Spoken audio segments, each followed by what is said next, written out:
You're watching this from whatever country you're in, and before we get started, remember to like and subscribe for more stories. The whole mess began on a quiet Thursday evening when I took the long route home from work. It was nothing dramatic. I only wanted a slower drive to clear my head after a long week. The sun was dropping behind the rooftops, and the neighborhood looked peaceful enough to make anyone think trouble had no place here.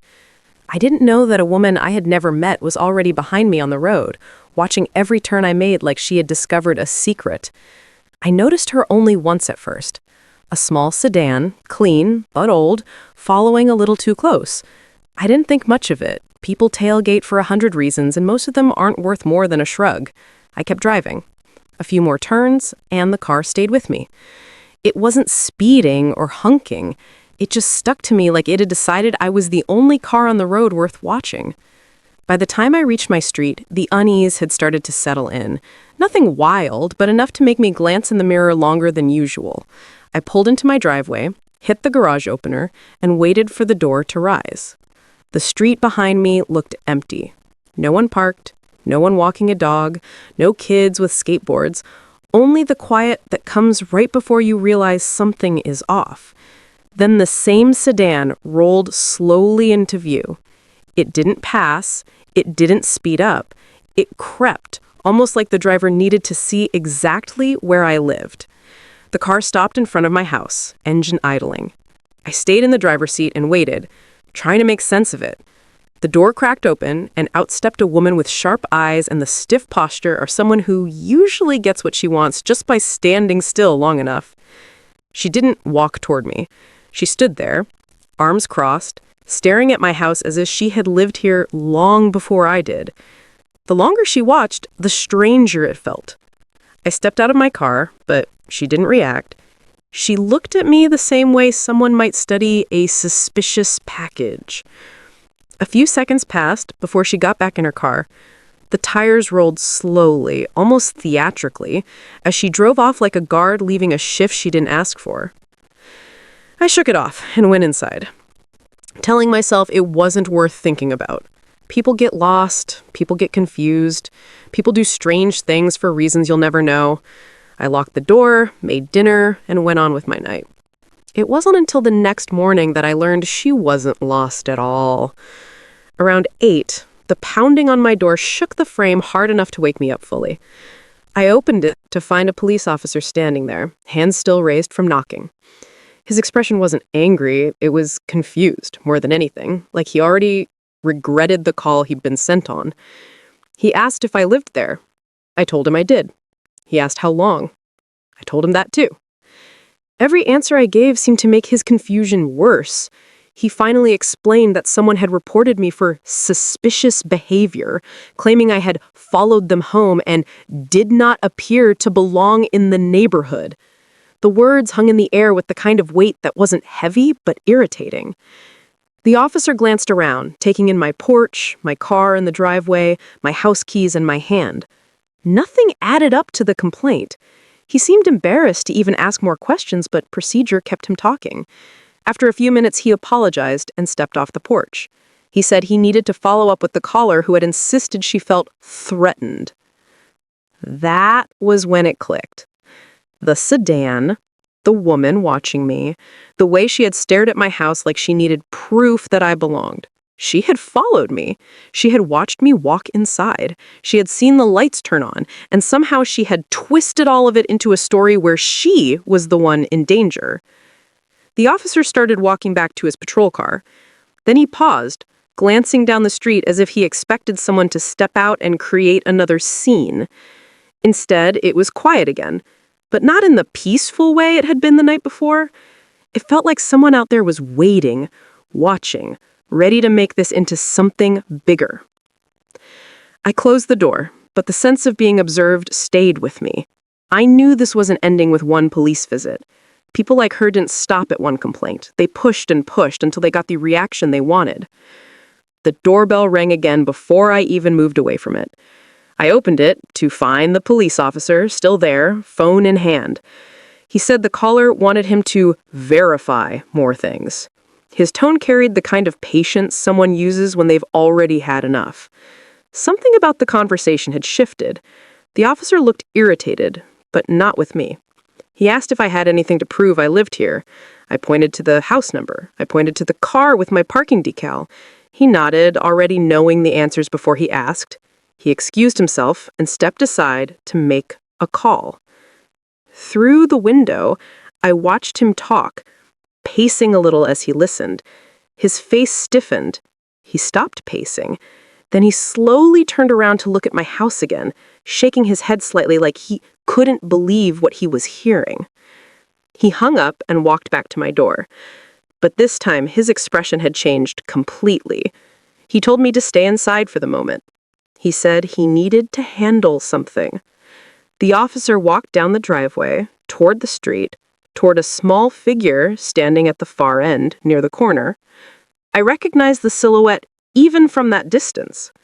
The same woman who had followed me, the same one who had stared at my house, the same one who had filed the complaint. The officer reached her, and I watched his hand gesture outward, the kind that asks someone for an explanation they probably won't be able to give. Even from my porch, I could see her shoulders tighten. She seemed offended he would even question her. Then slowly her expression changed. I couldn't hear the words, but I could tell the officer had flipped the situation. She didn't look smug anymore. She looked cornered. She looked exposed. And that was only the beginning. The next morning felt heavier than it should have. The house was quiet, but the memory of the patrol car's headlights cutting across the street the night before lingered. The officer's confusion, Karen's frantic gestures, and the awkward silence that followed had settled into the neighborhood like fog. Even without a single word being exchanged afterward, everyone seemed to know something strange had happened. The sun rose slowly over the cul-de-sac, lighting up the same houses that had always looked calm from the outside. Yet every driveway felt watched now. Every window seemed to have eyes behind it. That was the part I noticed first. The tension didn't shout. It just settled like dust, claiming a space of its own. I stepped outside to start my morning, but the air felt tight. Sprinklers clicked in the distance, birds hopped along the hedges, and the neighborhood looked normal from a distance. Still, nothing about it felt normal anymore. A few neighbors peeked out, pretending to adjust mailboxes or water plants, but their glances were quick and sharp. They didn't know what they had witnessed last night, but they knew they had seen something. Word spreads fast in quiet communities. No one wants drama, but they all love knowing about it. By mid-morning, things tipped from strange to surreal. Karen's SUV was parked farther down the street, angled in a way that let her face me without making it obvious. She wasn't looking directly, but she kept checking her rearview mirror every few seconds. Anyone else might have thought she was trying to fix her makeup. I knew better. She was gathering information. That was the type of neighbor she had always been. But something had shifted. Last night, she had followed me. She had called 911. She had stepped over invisible lines most people don't cross. Whatever story she had told herself to justify it had only hardened overnight. I tried to ignore her presence, but the sense of being monitored grew stronger. The smallest tasks felt magnified under that gaze. Walking to the car, carrying out the trash, even sweeping the porch had a strange weight to it. It was unnecessary pressure that pulled at simple routines. By mid-noon, her SUV was gone, replaced by new tension. Subtle movements around the HOA office. People walked in and out, some with clipboards, some empty-handed, all with the same purposeful pace. They weren't looking at anyone directly, but their focus was too sharp to be coincidence. Their whispers were too controlled, their timing was too coordinated. The HOA didn't ask questions first. They gathered witnesses, measurements, phone footage, and concerns. They made problems official before understanding them. Whatever happened last night had triggered something in the board, and the gears were turning fast. The neighborhood quiet grew heavier. I kept telling myself that nothing real had happened. I had come home, I had parked, I had walked inside. Everything else was someone else's invention. But logic means nothing when a person with influence starts shaping a narrative, especially someone who already saw herself as the community gatekeeper. Late afternoon brought a sense of movement that felt almost strategic. Karen reappeared, but this time she wasn't alone. Another board member stood beside her at the end of the street. They talked without looking at each other, both staring straight towards my house as if studying a landmark. Their posture was stiff. Their silence carried weight. It was clear they were not letting the situation fade. They were building something. A pattern soon emerged. They weren't approaching me, but they were documenting. Every time I stepped outside, someone took a mental note. Every time my door opened, a glance flicked in my direction. Every sound from my driveway made someone shift in their seat. It wasn't overt harassment. It was a slow tightening of a rope. As the afternoon drifted into evening, the energy changed again. A few neighbors who usually waved kept distance. A couple who normally walked their dog near my house took a different route. A man across the street pulled his blinds lower. The shift wasn't hostile. It was caution. People sensed conflict and instinctively stepped away from the blast zone. That isolation allowed Karen's influence to grow stronger. A rumor always thrives when no one wants to contradict it. By early evening, a letter appeared on my doorstep.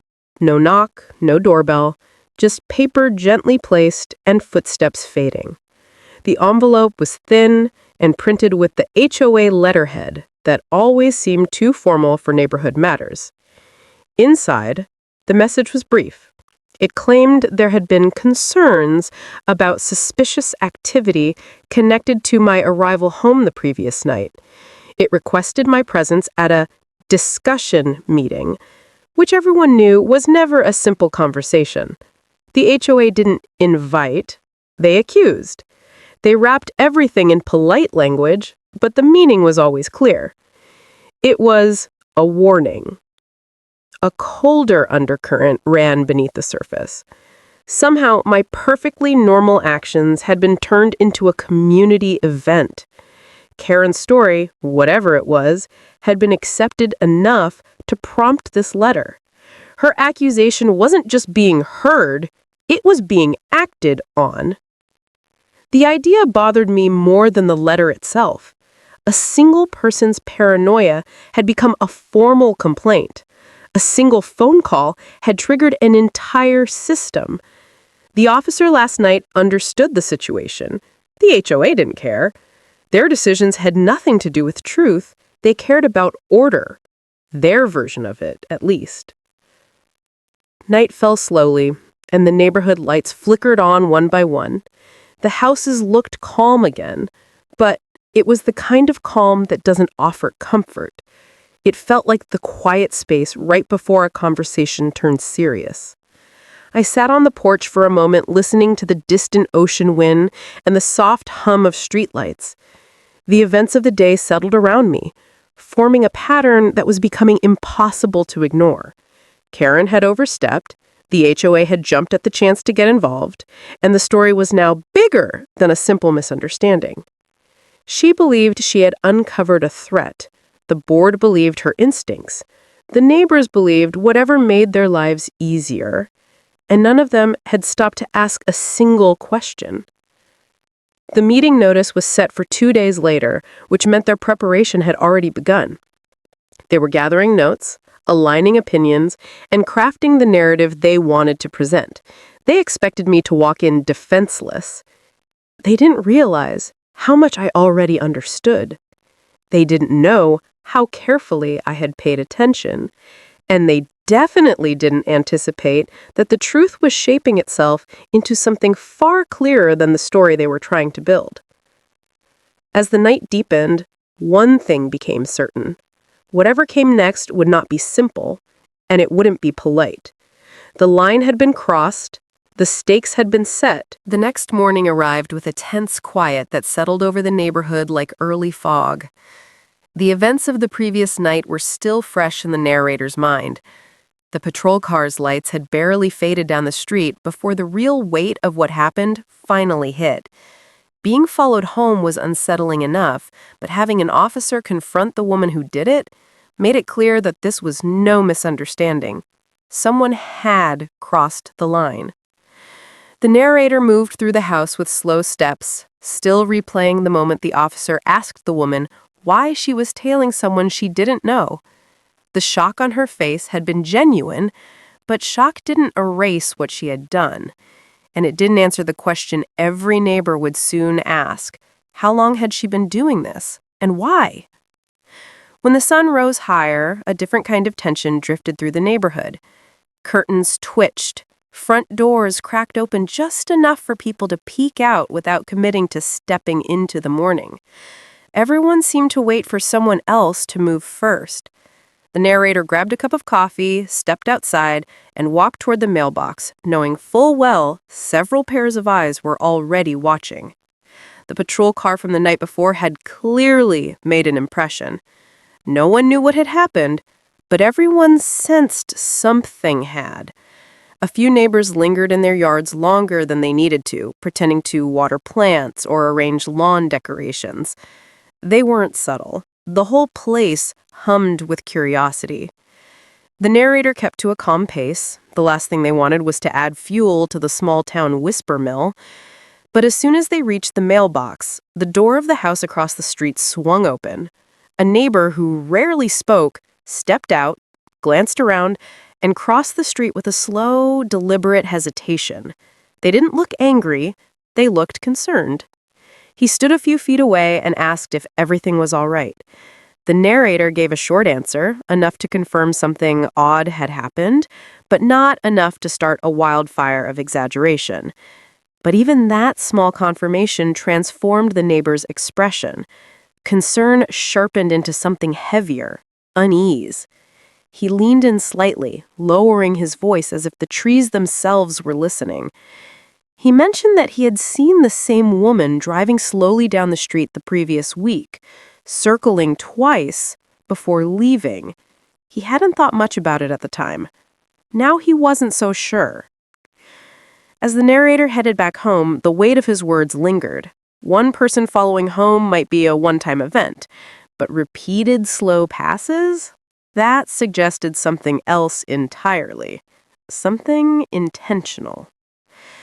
The rest of the morning passed slowly. The narrator tried to shake off the creeping worry, but the nervous energy in the neighborhood made it impossible to focus on anything else. Several neighbors gathered in a loose group near the cul-de-sac, their heads turned in quiet waves toward any car that passed. Even the dogs seemed restless. The narrator stayed inside for a while, watching through blinds like everyone else. The strange sense of being observed had seeped into the day. Finally, needing fresh air and a distraction, the narrator went for a walk. The streets were calm, but every driveway and porch hinted at silent questions. Down the street, another neighbor stepped outside and waved. She didn't ask what happened, but she didn't have to. Her look said she already had her own theories. She mentioned that a security camera in the neighborhood group chat had recently shown a car that matched the description the narrator gave the night before. It had driven past another home twice around midnight 2 days earlier. No one had recognized the car. No one had reported it. People had shrugged it off. Now, they weren't shrugging anything off. As the narrator kept walking, they realized that neighborhood wasn't just reacting out of curiosity. They were reacting out of fear. Something had shifted. What had once been a mostly quiet community with minor disputes about trash cans or lawn height now carried a subtle suspicion that someone wasn't who they appeared to be.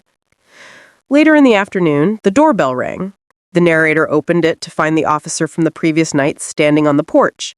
His posture hinted that he wasn't here by chance. He explained that he was doing a follow-up after reviewing the call and noting the unusual behavior. He said the woman who followed the narrator had given a vague explanation, one that didn't match the situation. He needed a clearer picture. The narrator explained what had happened before the drive home, and the officer listened carefully. His expression stiffened slightly when certain details were mentioned. especially how long she had been behind the narrator's car and how she had tried to speed up when they turned into the driveway. He wrote down every detail, then paused before asking a question the narrator wasn't expecting. Had anything strange happened in the days leading up to the incident? Packages missing, unfamiliar cars parked nearby, doors or windows disturbed? The answer was no. Nothing unusual, nothing that hinted at something larger. But the officer's tone suggested he wasn't convinced the situation was isolated.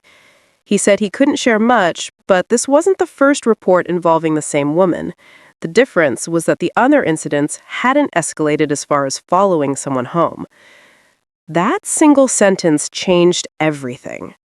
The narrator felt a cold realization settle in. The woman hadn't just made a mistake or acted impulsively. This might be part of a pattern. The officer promised to keep the narrator updated and advised keeping an eye out for anything else out of the ordinary. Then he left, leaving behind more questions than answers. The rest of the day unfolded under the shadow of that new information. As evening crept in, the neighborhood tightened. Lights switched on earlier than usual. People stayed indoors. Conversations that would normally echo faintly through open windows stayed behind closed doors. The narrator sat on the porch for a while, watching the quiet street. The same car did not return, but the absence did nothing to settle the nerves. If anything, the silence made the situation feel more unsettled. Someone had crossed boundaries before. Someone might do it again. The sun dipped behind the houses and the night settled over the street in a heavy, watchful stillness. The narrator headed inside, but continued to glance out the window every so often. Nothing moved except for the occasional breeze. But just as the narrator was preparing to turn in for the night, a notification buzzed from the neighborhood group chat. A neighbor had posted a screenshot from a security camera. A dark car, one that looked very familiar, had been caught creeping slowly past their driveway only minutes earlier. The narrator stared at the image. The unease from the morning returned in full force. The woman might not have been done, and whatever reason she had for following people wasn't going away. The next morning carried a kind of quiet tension that settled over the neighborhood like fog. Word of what happened the night before had already moved from porch to porch. Some residents walked their dogs a little slower than usual, pausing to glance my way. Others avoided eye contact entirely, as if acknowledging the situation might pull them into it. The street felt suspended between curiosity and denial, but everyone sensed something had shifted. I stepped outside to check my mailbox, half expecting Karen to pop up from behind a bush. Instead, I saw her across the street, pacing with sharp, clipped movements while her phone pressed against her ear. Her gestures made it clear she wasn't simply chatting. She was preparing something, building a case in her head, and the gears were turning faster than ever. The patrol car that had intervened last night drove by slowly, its presence a reminder that not everything could be easily brushed off. The officer inside recognized me, gave a small nod, and continued down the road. Their lingering patrols weren't accidental. Something about Karen's behavior had put them on alert too. Inside my house, the tension from the night before was still fresh. The memory of her following me, her accusations, and the officer's calm but pointed questions replayed in my head. Karen had expected backup, not accountability. And now she was cornered in ways she didn't anticipate. A few hours passed before the next escalation arrived. While I worked at my kitchen table, the familiar sound of an engine stopping in front of my home made me look up. A white SUV with HOA branding parked at the curb. The door opened and out stepped the HOA president, a man who usually kept a polished, neutral tone with all residents. Today, though, his demeanor seemed strained. He didn't knock right away. He took his time reviewing a stack of papers in his hand, flipping through them, pausing, flipping again. It seemed less like preparation and more like searching for something that wasn't there. Eventually, he approached the door and knocked with a hesitant, uneven rhythm. When I opened the door, he greeted me with a forced calm. His eyes were alert, watching every reaction I made. He explained that the HOA had received a, quote, serious complaint involving the previous night, one that required immediate review. His tone made it clear the complaint came from only one source. He asked if I could give my version of the incident. Not an interrogation, more like a formality he hoped would be quick. As he stood on my porch flipping through his paperwork, I could see Karen watching from across the street, her arms crossed and her expression tight. She wanted this to be the moment everything collapsed for me. But that moment wasn't coming. I explained the entire sequence of events, from the moment she started tailing me to the point where the officer asked her why she was following a resident to their own home. The HOA president's brows tightened the longer I spoke. Every detail made it harder to frame this incident as anything other than what it was, a baseless accusation rooted in her own assumptions. He didn't say it outright, but the discomfort on his face showed he knew the narrative had flipped. This wasn't about an alleged intruder. This was about a resident targeted without cause. Still, he mentioned that for the sake of procedure, he'd need to follow up with the officer. It was another formality meant to protect the HOA legally. The weight in his tone implied he already had a good idea how that conversation would go. He gathered his papers and left without meeting Karen's eyes. She stood frozen, waiting for him to walk toward her house. He didn't. Instead, he got in his SUV and drove off, leaving her visibly stunned. That small rejection lit a fuse. Soon after the HOA president left, Karen marched toward my driveway, her shoes hitting the pavement with sharp, decisive clicks. She didn't cross the boundary of my property, but she hovered dangerously close, pacing like she was building the courage to confront me again. Eventually, she stormed back to her house, grabbed another stack of papers, and returned to the road. But instead of bringing those papers to me, she lashed out at her own neighbors. She went door to door, waving her stack like evidence, ranting about safety, about unknown individuals, about how she was just doing her duty. Many residents listened out of politeness, but their expressions gave away their doubts. Some shook their heads. Some avoided answering the door at all. Others whispered to each other as soon as she walked away. Her version wasn't holding up. It was only a matter of time before she realized the neighborhood wasn't aligning behind her. That realization didn't soften her. It hardened her. She became more frantic, more determined to salvage some kind of authority from the situation. 2 days later, the HOA announced an emergency meeting. The entire neighborhood felt the shift. Emergency meetings weren't common, and when they happened, they usually involved budgets or maintenance issues. This one carried a different kind of energy, a simmering tension rooted in the unanswered question of what Karen was trying to accomplish. That evening, the meeting hall filled quickly. Chairs scraped, murmurs rolled through the room, and people traded knowing looks. Karen sat near the front, her papers stacked neatly in her lap, her posture stiff with expectation. She believed this meeting would vindicate her. The HOA president began by acknowledging the complaints filed, the incident with the police, and the concerns raised by several residents, not just me. The moment he mentioned that multiple neighbors had reached out with stories of Karen's behavior, her face tightened with confusion, then indignation.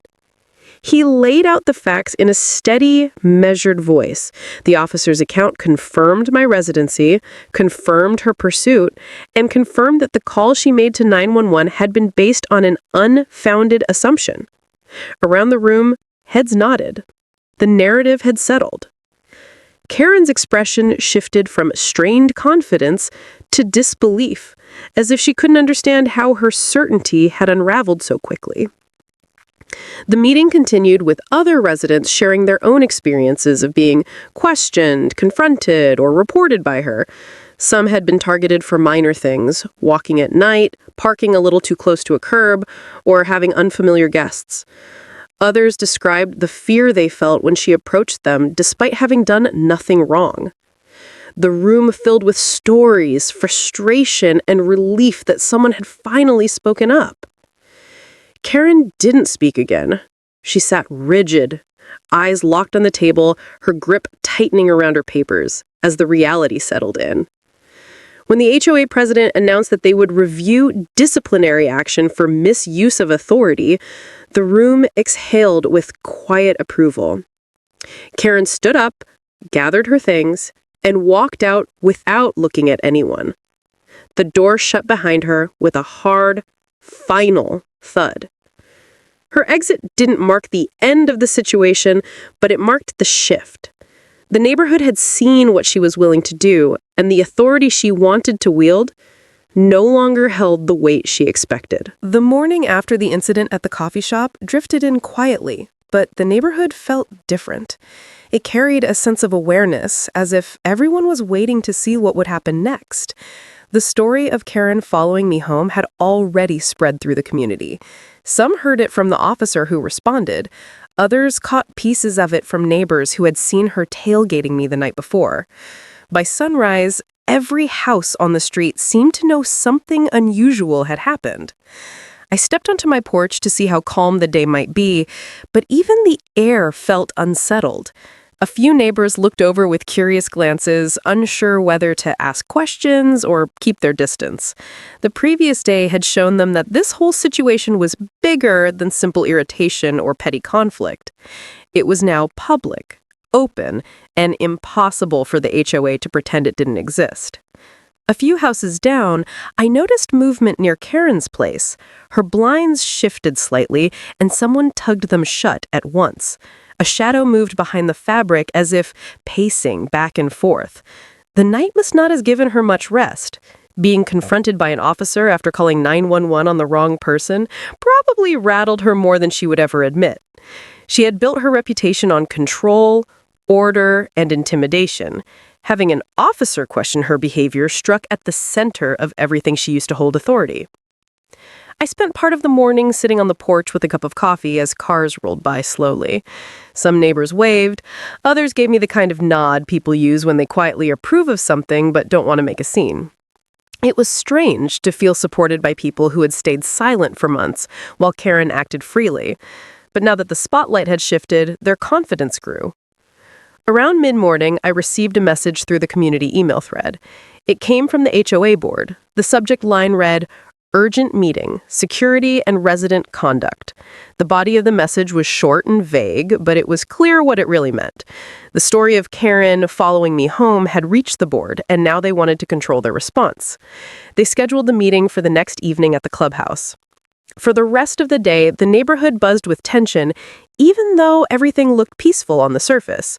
People watered their lawns, walked their dogs, or drove to work like any other day. But every conversation was quieter than usual. Every glance felt a little longer. Every shift in routine showed how unsettled everyone had become. As the afternoon light softened, I decided to walk around the neighborhood to clear my head. It didn't take long before I realized someone was behind me. Not close, not obvious, but present. The quiet footsteps were steady, keeping a polite distance. When I reached the corner near the park, I turned slightly and caught sight of one of my neighbors, an older man named Richard. He looked surprised to be noticed, but he didn't try to hide. He continued walking, and I kept moving as well. Nothing about the moment felt threatening. It actually carried a hint of concern, as if he wanted to be sure I wasn't alone after the previous night. When he eventually turned down another street, he gave a small nod and kept going. That simple moment reminded me that paranoia wasn't taking over. Certain people genuinely understood what had happened and were quietly stepping in to keep an eye out. The neighborhood had always been peaceful, but it was now learning to protect itself not from danger, but from a person who had been allowed too much power. As evening approached, the streetlights flicked on one by one. I cooked dinner and sat near the front window. Karen's house was dark except for a single lamp in the back room. No movement, no noise, no sign of her stepping outside. She was keeping a low profile, likely thinking through what she planned to say at the meeting.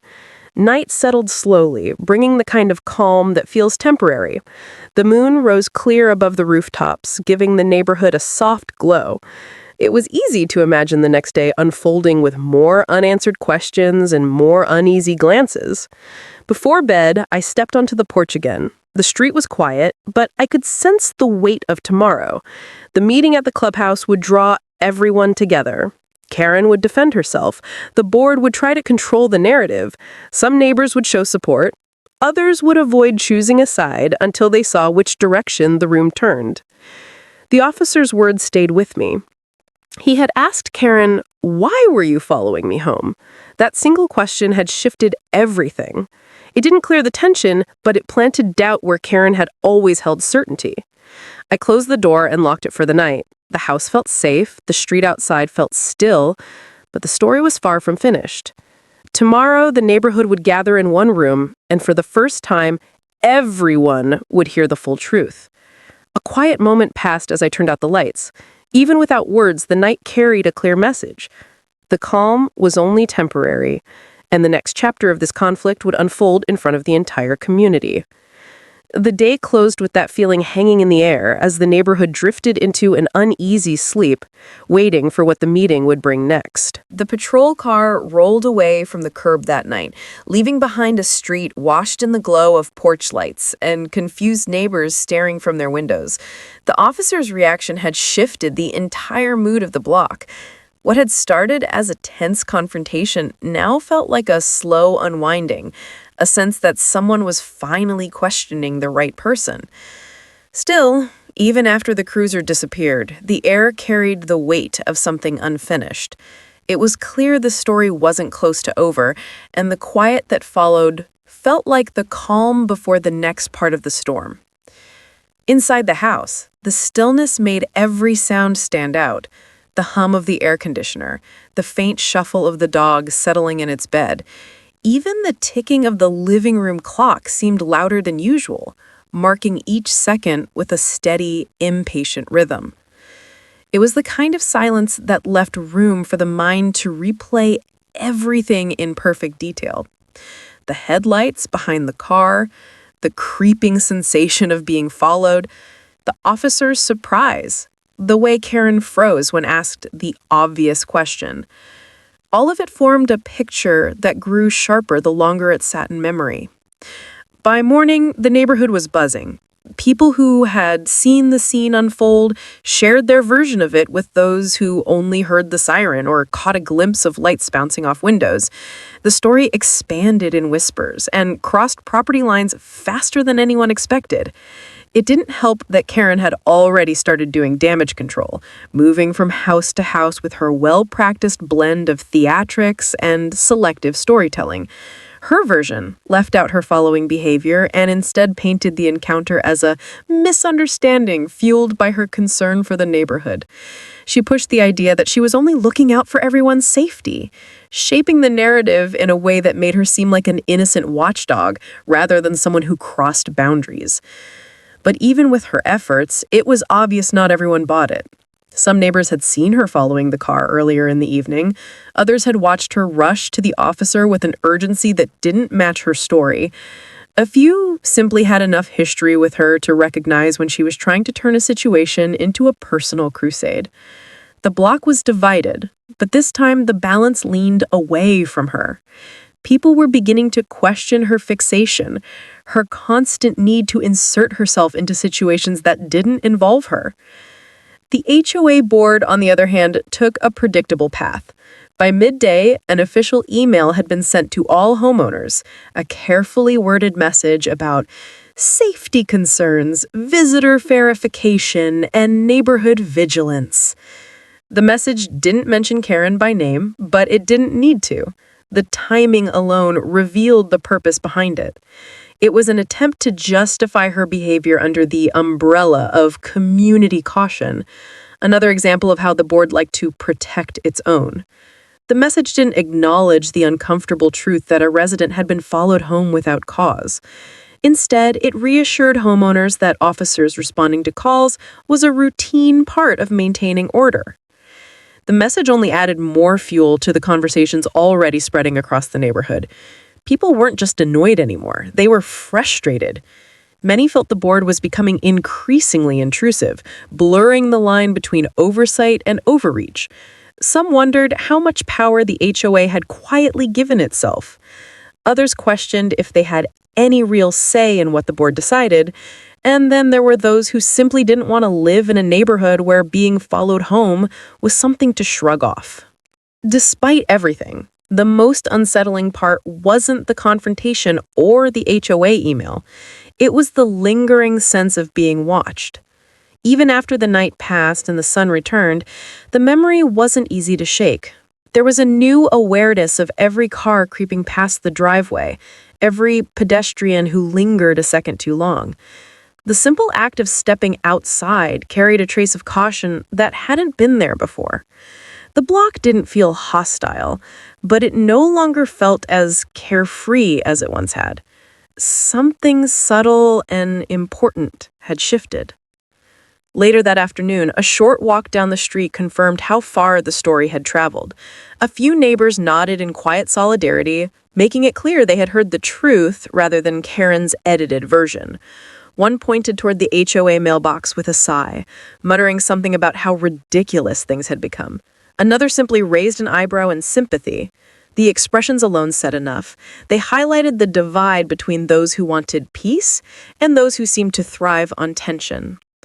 Karen's reaction to this shift became noticeable the moment she sensed she was losing control of the narrative. She held her head a little higher, walked a little faster, and made a point to be visible in places she usually avoided. She hovered near mailboxes. She lingered by the community board. She inserted herself into conversations with an urgency that bordered on desperation. It was clear she wasn't used to being questioned and even less used to being doubted. Every gesture felt like an effort to rebuild her standing, to reclaim the authority she believed she deserved. But the neighborhood wasn't responding the way she hoped. The more she tried to assert herself, the more people pulled away. The block wasn't openly hostile, but it no longer welcomed her with the same ease. The energy shifted was almost physical, like the temperature had changed. Even residents who normally stayed out of HOA drama began to take notice. People started asking quieter, deeper questions about boundaries, power, and the cost of community oversight gone unchecked. By early evening, the day had stretched long and heavy. The tension didn't escalate, but it didn't fade either. It settled into the neighborhood like a low fog, thin enough to move through, but thick enough to shape every step. It was clear this wasn't just a strange incident or a case of Karen overstepping. It was part of something larger, something tied to the way the HOA operated and how certain members used their roles to justify behavior that didn't align with basic respect. As the sun dipped behind the rooftops and the streetlights blinked on one by one, the quiet returned. But this quiet felt different from the night before. It wasn't the silence of shock or confusion. It was the silence of a neighborhood holding its breath, waiting to see what would come next. The morning after the officer confronted Karen, the neighborhood settled into an uneasy quiet. It was the kind of stillness that didn't feel peaceful. It felt like the pause before a storm. I filmed the intro for the video the way I always did, reminding viewers to tell me which country they were watching from and to like and subscribe for more stories. Then I set the camera aside and tried to shift back into my usual routine. But nothing felt ordinary. Not after the night she tried to follow me home. Not after the officer discovered she was the one acting suspicious. And not after half the neighborhood started whispering about what she might try next. Her house sat halfway down the street, front yard trimmed with almost obsessive perfection. That morning, the blinds were tilted just enough for someone to peek through. I could feel the attention on me whenever I stepped outside. My driveway had become her personal surveillance target. She didn't approach. She didn't speak. She didn't stomp across the grass like she usually did when she wanted to make her presence known. She watched instead, simmering, as if the officer's reaction the night before had embarrassed her just enough to force her indoors. But embarrassment rarely softened someone like her. It fermented, turning into something sharper and more determined. Later that afternoon, a few neighbors walked by slower than usual, glancing toward my yard and then toward hers, as though waiting to see which one of us would snap first. One of them paused long enough to mention that Karen had spent most of the morning pacing her porch with her phone, making calls and taking notes on a clipboard. That detail didn't surprise me. People like her didn't retreat. They regrouped. The officer exposed her, but in her mind, humiliation wasn't a warning. It was a challenge. Around sunset, a strange shift rippled through the neighborhood. Several cars arrived near her house, all belonging to people I recognized only vaguely. They were the kind who usually appeared during HOA meetings, the ones who loved rules more than people. They gathered in her driveway, talking quickly with stiff gestures while she waved a stack of papers at them. Though I stayed inside, I could see enough from the window to understand what was happening. She wasn't trying to recover her reputation. She was trying to rewrite the narrative entirely, starting with me. Her group walked door to door, leaving pamphlets tucked into mailboxes and taped to front doors. Some residents tossed the papers out immediately. Others read them with raised eyebrows. The tone was predictable, even from afar. It was the kind of thing she always wrote when she needed to redirect blame. Something about community safety. Something about suspicious behavior.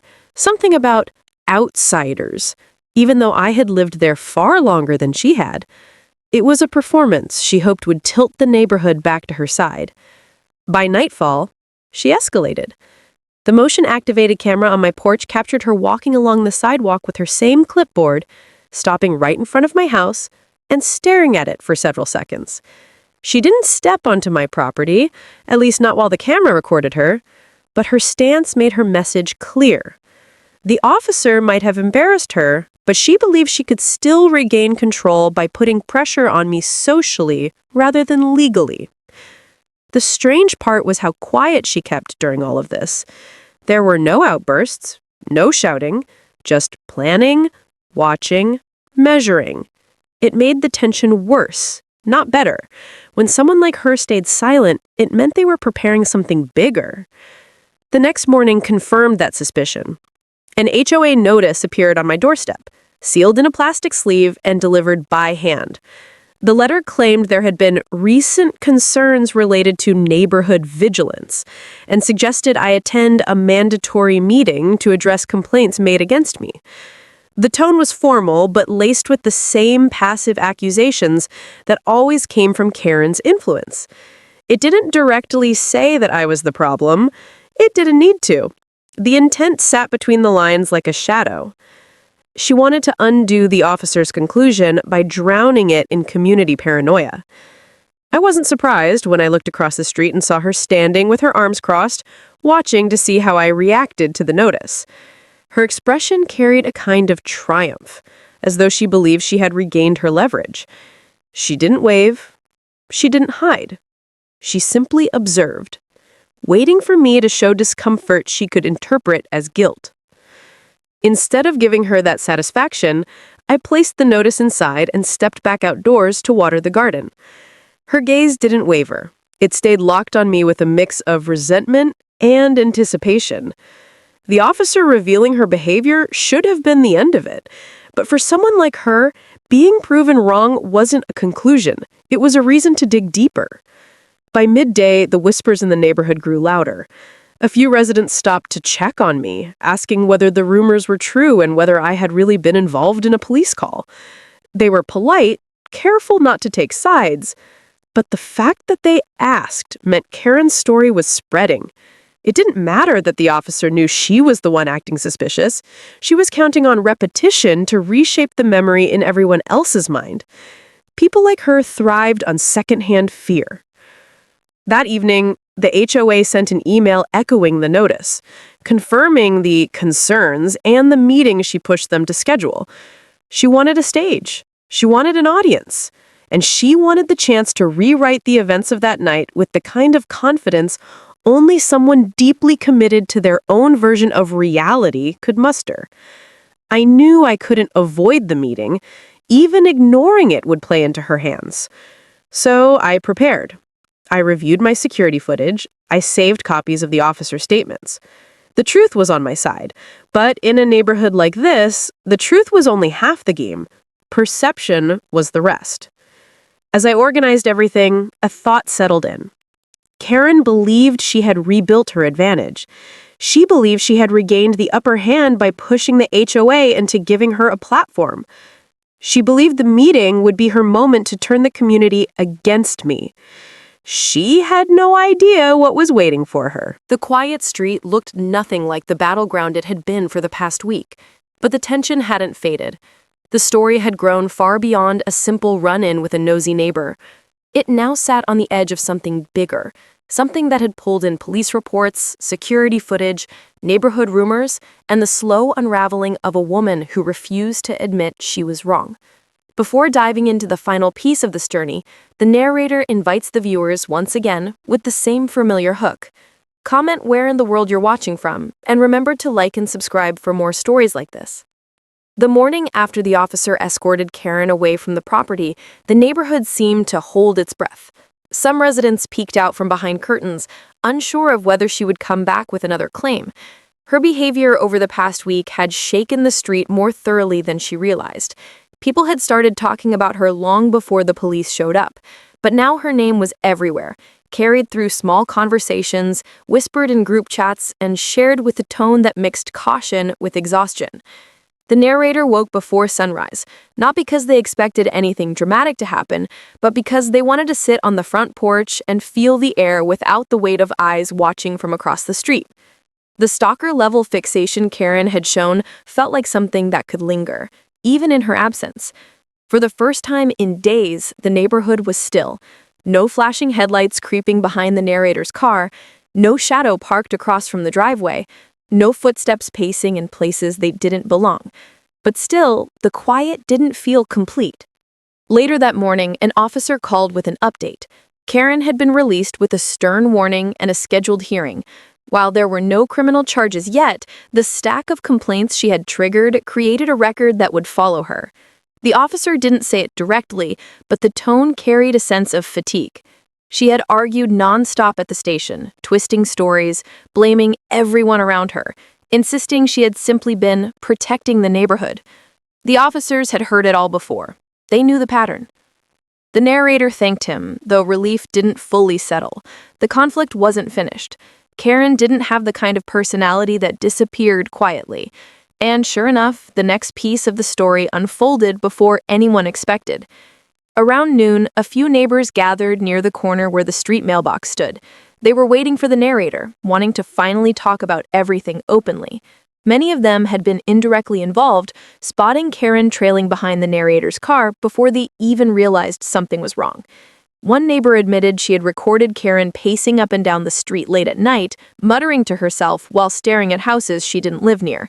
Another said Karen had confronted her teenage daughter a month earlier for walking with too much confidence. It was spreading, piece by piece, until the full picture showed just how long this behavior had gone on. But the most interesting part came from a neighbor who had lived near Karen long before the narrator moved into the area. He explained how Karen's obsession with neighborhood control had escalated slowly. First it was yard decorations, then garbage cans, then accusing visitors of trespassing. The pattern built over time, and no one intervened until she finally focused on someone who had the evidence, the camera angles, and the patience to follow everything through. This gathering wasn't formal, but it felt like a community trying to heal from the same strain of tension. For days, the narrator had been the center of the conflict, but the truth was that many of them had stories about Karen they had kept quiet. Telling them now seemed to release something they had all been carrying. Hours later, just as the street returned to normal, a white sedan rolled slowly down the road. It moved at a careful pace, not aggressive or threatening, but deliberate. A familiar figure sat in the passenger seat, her expression tight and unreadable. Karen didn't get out, she didn't gesture, she didn't step onto anyone's property. She just stared forward, as if trying to convince herself she still belonged where she once controlled everything. The driver, who looked like a family member, kept his eyes straight, refusing to let her lean too close to the window. The car paused near the narrator's driveway, engine humming quietly. It felt like the air thickened. After a long moment, it rolled forward again and disappeared around the corner. It was the last time anyone on the street saw her. The next morning, an official notice appeared in every mailbox. Karen was no longer part of the neighborhood's HOA committee. She had been asked to resign after repeated complaints and incidents. The message didn't name the narrator, but the residents' board didn't need to. Everyone already knew the story. That evening, the narrator sat in the driveway, letting the quiet settle again. This time, the peace wasn't uneasy. It felt earned. A lot had happened over the past week, and for the first time since moving in, the neighborhood seemed like a place they could breathe freely. No more lights trailing behind the car, no more strangers approaching the property under false assumptions, no more feeling watched on a street that should have felt like home. The narrator reflected on the strange truth of the entire situation. All of it had started because someone followed them home out of suspicion. A random drive, an ordinary night, and a person who believed she had the authority to decide who belonged. Her need for control brought the whole story crashing down around her. The story closes quietly, not with a dramatic showdown, but with the neighborhood finally exhaling as the sun dipped past the trees. The ordeal ended not with noise, but with stillness. A stillness the narrator could finally enjoy. And as the viewers listen to the last lines of the chapter, the narrator ends the video with a reminder. Share where you're watching from, and hit like and subscribe for more stories like this. Another wild tale wrapped up, another reminder that sometimes the strangest drama starts on the quietest streets.